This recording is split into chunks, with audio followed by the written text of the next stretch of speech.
Hey everybody, I'm Rick Beato, and today's Everything Music. It's episode 2 of my new series, Deep Cuts. Today's Deep Cut is off the record, Sketches for My Sweetheart the Drunk, which was the 1998 release following Jeff Buckley's death in 1997. The song is called Vancouver, and it's coming up next.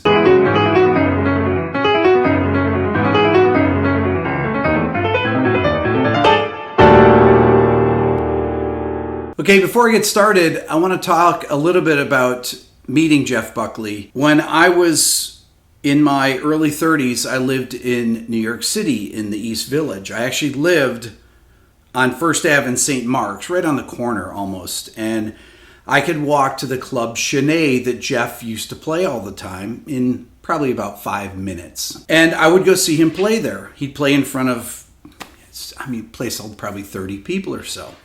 And it was unbelievable to see him in that setting. I didn't know he was going to become Jeff Buckley.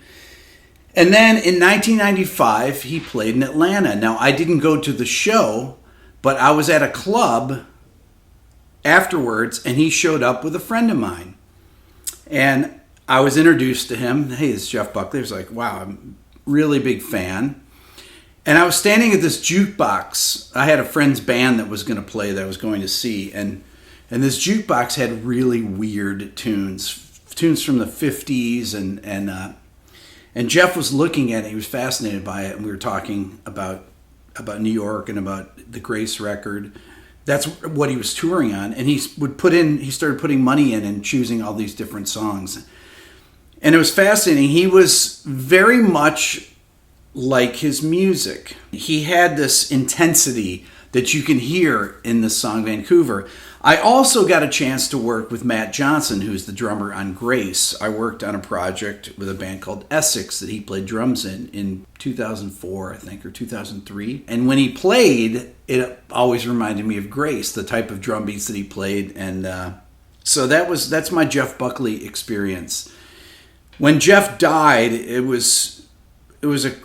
me, it was a really crushing blow. He was right at the beginning of his career, and it was just such a tragic loss. When this record came out, I at first didn't want to listen to it because I felt like, okay, these are songs that weren't ready to be released, and so I don't know if I want them to hear them because I don't think that these are things that he would necessarily want out there. But then I listened to the record, and I fell in love with this song Vancouver because I think it's just beautiful. It's the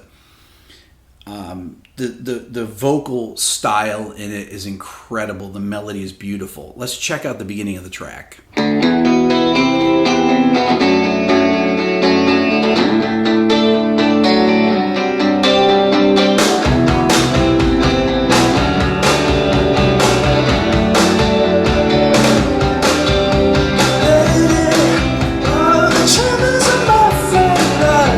Love the drums, bass all over the place,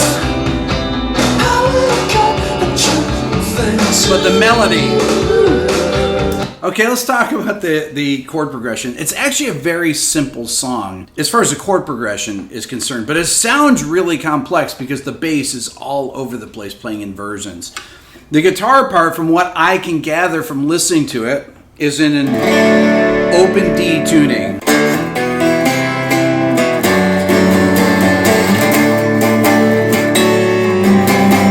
I love that. When it moves down, it's that Lydian sound. It's a C Lydian with a G in the bass. Here's a C Lydian. Right? You got the root, the fifth, and then the sharp 4, and then the fifth in the bass. Beautiful. That E minor, right, with the flat 6 there also. It's just really beautiful. That flat 6 gives it a sadness right off the bat, right? Let me play along with it.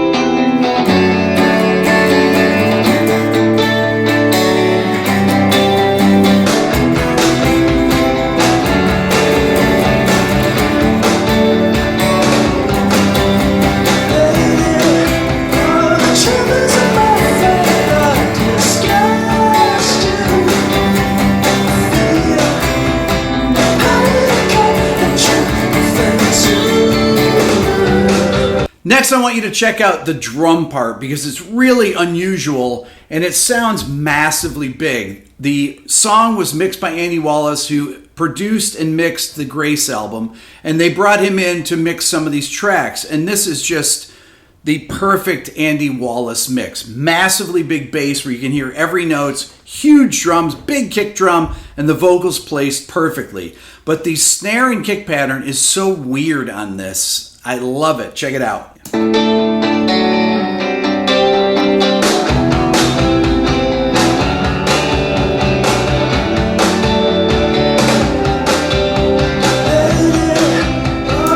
Okay, the next part I want to talk about is the bass, because the bass is all over the place as well. It starts on a C chord, even though the guitar is really E minor, I call it E minor flat 6 or C over E. It's really ambiguous, but the bass actually starts on the note C, and the first bar is this. I'm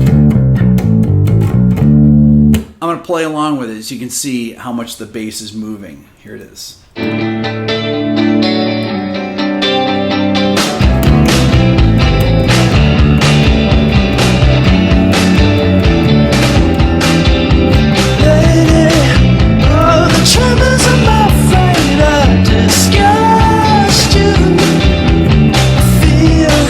That is so cool.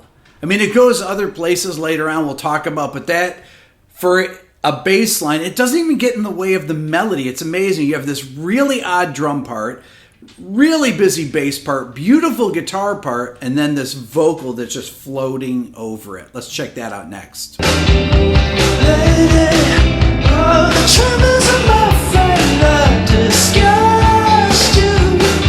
Okay, so what's great about this melody? So we start on the C chord, and he starts on the third of the C chord, E, right? He actually starts on the 6th, but he goes right down a D major chord, then he goes 5th to the sharp 11 on the C chord, which is really amazing. It's just beautiful.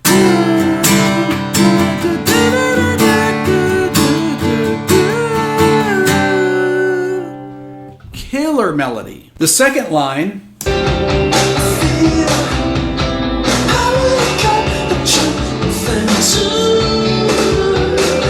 So right there, the vocal splits, and it goes on the D chord with the 3rd and the 5th, and the 5th and the 7th on the C chord. Really beautiful to open up into that major 3rd right there. On the next line, he uses a sharp 4 again on the 1st chord. Listen. Right there. So, and then. Yeah, back up to the B. Back up to the B, the major 7th on the C chord, right? It's just all the right notes. Then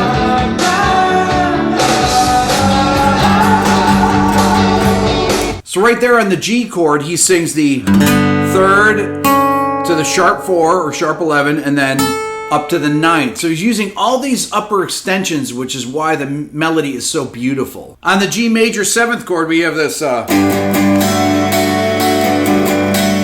Listen.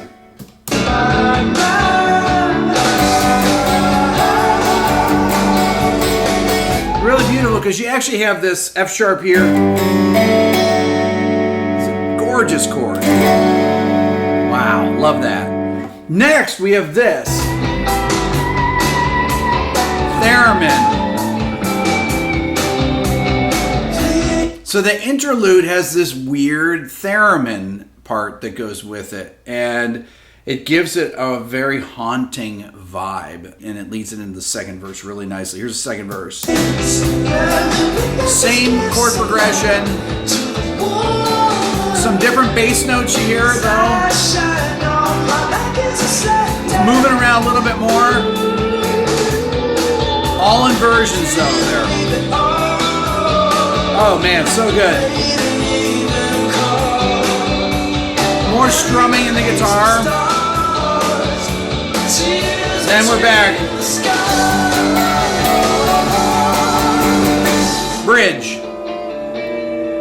So there's a little interlude section here just before the guitar solo starts. Let's talk about that. So this interlude actually goes into 3/4 time like this. Here we go. 1, 2, 3. 1, 2, 3. 1, 2, 3. 1, 2, 3. 1. And then back into 4 for the solo, which is the solos over the verse chords. Let me play along with it. Here we go. 2, 3. 1, 2, 3. 1, 2, 3. 1, 2.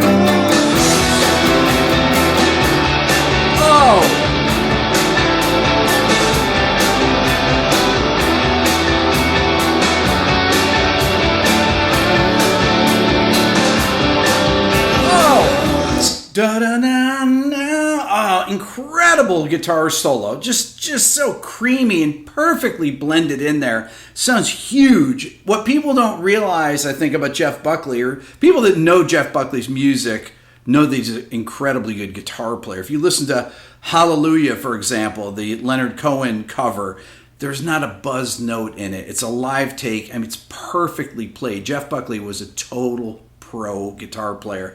That is a pro guitar part there. Let's listen on. Into the next verse.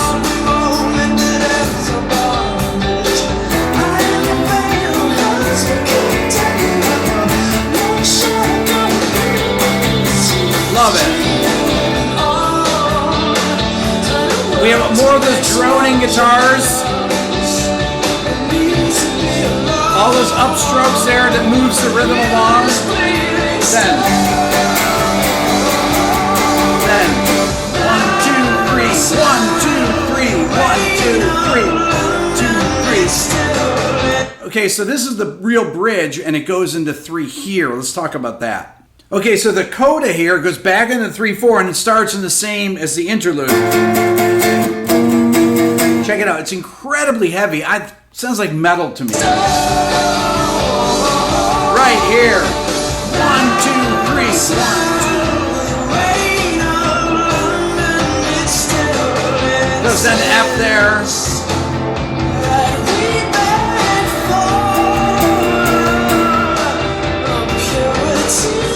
Love it. If you wonder where Muse got their ideas from, right there.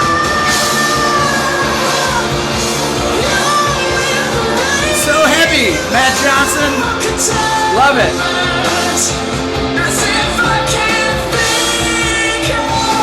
All those beautiful guitar lines there. And right there's a little 2/4 bar just to give it an extra arrangemental accent, right? Love it.